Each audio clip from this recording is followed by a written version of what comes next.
2026ஆம் வருடம் கடக ராசிக்காரர்களுக்கு எப்படி இருக்கும்? எப்போ பார்த்தாலும் கடக ராசிக்காரர்கள் என்ன சொல்லுவாங்க, ஒரு ஒரு இடத்துல ஸ்ட்ராங்கான பொசிஷன்ல இருக்கவங்கலாம் கடக ராசிக்காரர்களா இருப்பாங்க.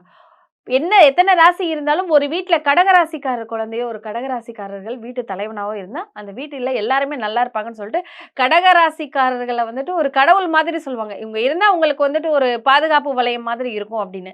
அந்த கடக ராசிக்காரர்களுக்கு 2026 வருடம் எப்படி இருக்கும்? 2026 பொறுத்தவரைக்கும் கடகராசிக்கு பார்த்தீங்கன்னா கோல்டன் இயர்னே சொல்லலாம். ஓ! தங்கமான வருடம் ஏன்னா அப்படிங்கிற மாரி. அவங்களுக்கு இப்பதான் யோக சனி காலமானது தொடங்குது. ஆஹா. யோக சனி காலம் தொடங்க போகுது. ஏன்னா வரக்கூடிய மார்ச் மாசம் 6ஆம் தேதி அஷ்டமத்து சனி முடிஞ்சு யோக சனி காலம் தொடங்க போகுது. யோக சனி காலம் தொடங்குறதால பிப்ரவரி 6ல இருந்தே உங்களுக்கு நடக்கும்னு நான் சொல்றேன். பொங்கல் முடிஞ்ச உடனே நடக்க ஆரம்பிச்சிடும். அப்ப இப்பயே தொழில் வாய்ப்பு, புதிய வேலை வாய்ப்பு, புதிதா இது வரைக்கும் சும்மா குப்பையா அதான் நல்லா புரியுங்க. பிச்சைக்காரனுக்கும் இறைவன் ஒரு வாய்ப்பை கொடுக்கிறார் என்றால் அது 9ஆம் இடம் யோக சனி காலத்துல தான் கொடுப்பார். 9, 10, 11 3 அப்ப 3 2.5 7.5 வருஷம் கொடுத்துட்டு தான் அப்புறம் 7.5 பிடிப்பார் சனி பகவான். புரியுதுங்களா உங்களுக்கு? ரோட்ல இருக்கவங்க ஒரு வாய்ப்பு கொடுப்பார். சும்மா பிச்சைக்காரியா இருக்கவங்க கூட ஒரு பணக்கார இடத்துல கல்யாணம் பண்ணி கொடுத்துருவாரு. அப்ப கடகராசிக்கார பெண்கள் ஒரு நல்ல இடத்துல கல்யாணம் பண்ணிக்கலாம். அதே மாதிரி கடகராசி ஆண்கள் பெரிய இடத்துல பொண்ணு கட்டிக்கலாம். அப்ப கடகராசிக்காரர்களுக்கு தொழில் அமையும்.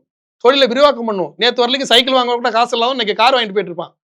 அந்த மாதிரி ஒரு யோகமான காலம்.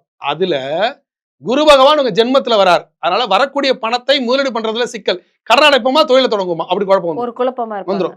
கடன் அடைச்சா தொழில் தொடங்க முடியாது, தொழில் தொடங்கினா கடன் அடைக்க முடியாது. அப்ப எது பண்ணணுங்கிறது தெளிவான சிந்தனை வச்சுக்கணும். 1. 2வது பாத்தீங்கன்னா நவம்பர் மாசத்துல உங்க ஜென்மத்திலேயே கேது ஏறி உட்காருவார். அப்ப கேது ஏறி உட்காரும் போது குழப்பம், வம்பு, வழக்கு. இப்ப நீங்க தொழில் தொடங்கிட்டீங்க, கடன் பேலன்ஸ் இருக்கு. அப்ப கடனுக்கு ஒரு நோட்டீஸ் விட்டுருவான். அப்ப கடனுக்காக வீடு ஏலம் போயிடுமோ அப்படிங்கிற பயத்தை உருவாக்கும். அப்ப நீங்க என்ன பண்ணணும்னா முறையா வட்டி கட்டி முறையா அந்த கடனை நேர் பண்ணிட்டு அதுக்கப்புறம் தொழில் தொடங்கணும். அப்ப எல்லாமே சிந்திச்சு செயல்பட்டால் இந்த ஆண்டு கோல்டன் இயரை கரெக்டா வரவேற்றுக்கலாம்.